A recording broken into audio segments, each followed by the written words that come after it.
Well, what's going on, Cardinal Nation? Well, what a huge win tonight. Huge win.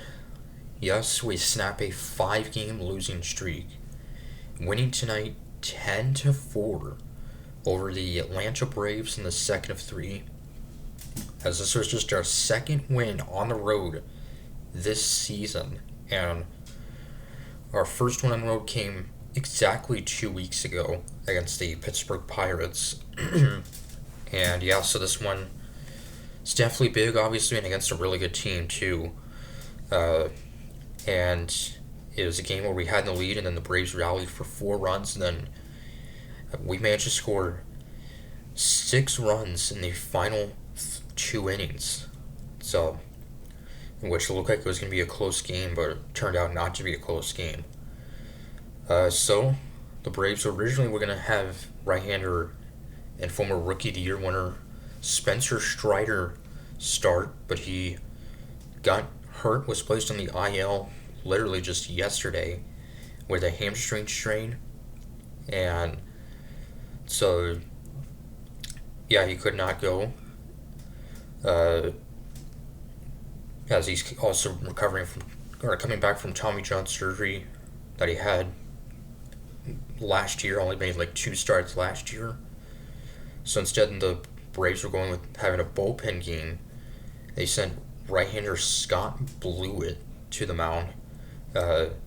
Ironically, this is his third team this season. He was previously with the Twins and the Orioles, 2 appearances with them, and then now just picked up by the Braves. So, we would take a 2-0 lead with one swing in the top of the third. Lars Nootbaar, a 2-run homer, his fourth of the year, to put us up 2-0. So obviously there's still a lot of game left, but that was a great start. Braves would then get on the board in the bottom of the fourth, solo home run by Sean Murphy, their catcher. He homered last night. This is his sixth of the year to make it a 2-1 Cardinals lead, and then they were tied up 2-2 later in the inning. RBI double by Alex Verdugo, as that was his second RBI of the season. He just recently signed him and just called him up from the minors like a week ago.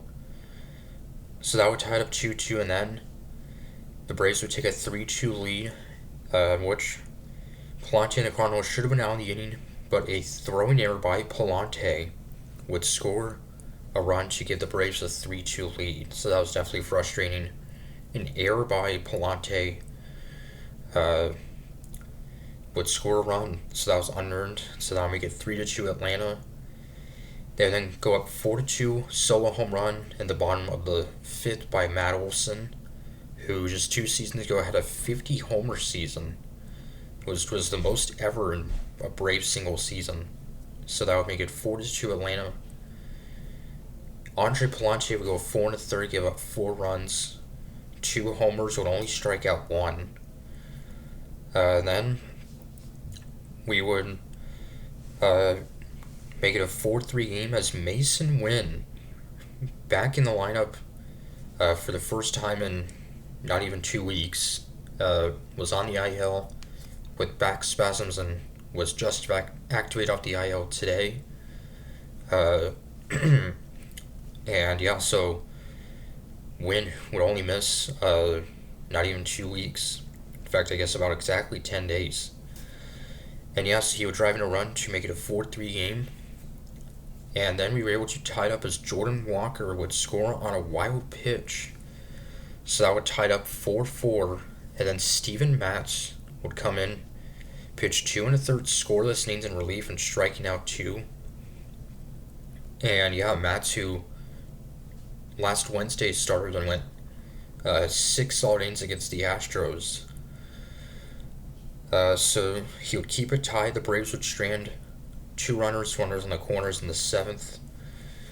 And then Victor Scott II with the double to put the go-ahead runner in scoring position, who then advanced to third. Lars Nootbaar then be intentionally walked. And then Wills Contreras would walk to load the bases for Nolan Gorman, trying to drive in at least 1 run. and instead he would drive in all three with a 3-run double on the ninth pitch of the at bat, or rather the third pitch of the at bat, the ninth pitch at bat to Contreras. So that would put us up 7-4. So that must have had to have felt good for Gorman. He's had a bit of a rough start to the season. uh, and yeah, and that was his 7th RBIs of the season, and Gorman has left a lot of runners on base the times he's come up to the plate with runners on, so that must have had to have felt good. Kyle Lehey would then have a 1-2-3 8th inning. Then the top of the ninth, Victor Scott with an RBI double to put us up 8-4. Then Mason Wynn with a sac fly to put us up 9-4. And then Nuke Barr with an RBI single to put us up 10-4. So it's no longer a save situation. But Brian Helsley would close out, but he would walk 2 batters. But nothing else as the Braves would strand 2 runners to end it, so we get the win 10-4. So an impressive win. So, yeah, Helsley has not had a save since last week. Actually, it was his first time pitching since last Wednesday, I believe, against Houston. So, yeah, so hopefully we can get a series win tomorrow afternoon. It'll be a quick turnaround. Miles Michaelis will get the start against right-hander Bryce Elder for Atlanta. Both of these pitchers have their ERAs over 7 to begin the season, so both have have had rough starts. So hopefully Michaelis can have a solid start, and hopefully we can get a series win for an off day Thursday, and then heading home to take on the division rival Milwaukee Brewers. So till then, Connick are saying, go Cards.